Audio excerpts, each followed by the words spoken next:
Қазақстан Республикасының әрбір азаматы тіпті қылмыскер деп айып тағылған тұлғаның өзі заңды қорғануға және адвокат алуға құқылы. Адвокаттың міндеті заңды сақтап, соттарды шатыстырмау және қоғамға іріткі салмау. Алайда адвокаттар өз міндетін сатып, ақшаның немесе жеке мүдденің жетегінде кететін болса, онда ол қорғаушы емес, ол қылмысқа қатысы бар тұлға болып қалады. Менің де ісім бойынша талапкердің адвокаты Венера Тапаева соттарды шатыстыру үшін 2 жыл сотқа жалған анықтамалар, жалған айғақтар жинап келгенімен қоймай, сотта былай деп отыр. Уважаемый суд, мы также можем апеллировать.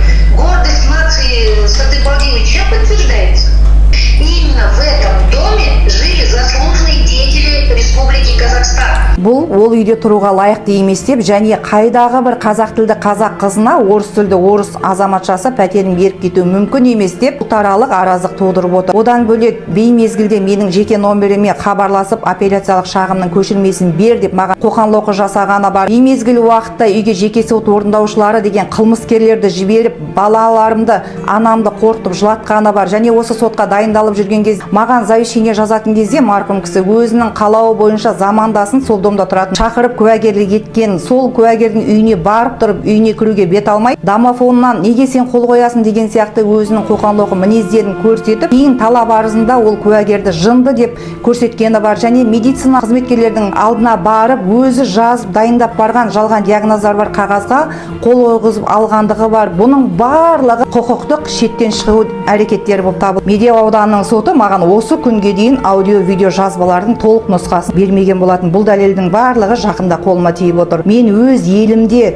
өз жерімде өгей емеспін. Мен сол үйге барып тұрсам, демек Алла мені сол үйге лайықты етіп қойды. Сондықтан Венера Тапаева бірдеңе айтпас бұрын аузыңа байқап сөйлегенің дұрыс болар. Бұл менің арандату үшін айтқан сөздерім емес.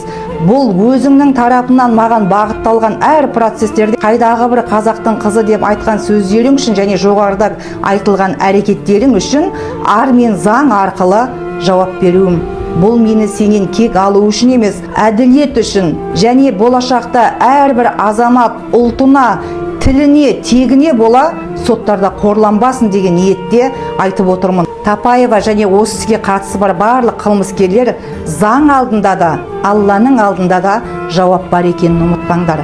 Әділет ешқашан өзінің орнын жоғалтқан емес. Мен үнсіз қалмаймын. Мен заң шеңберінде соңына дейін барып, Тапаеваның лицензиясынан айырып жауапқа тартатын боламын.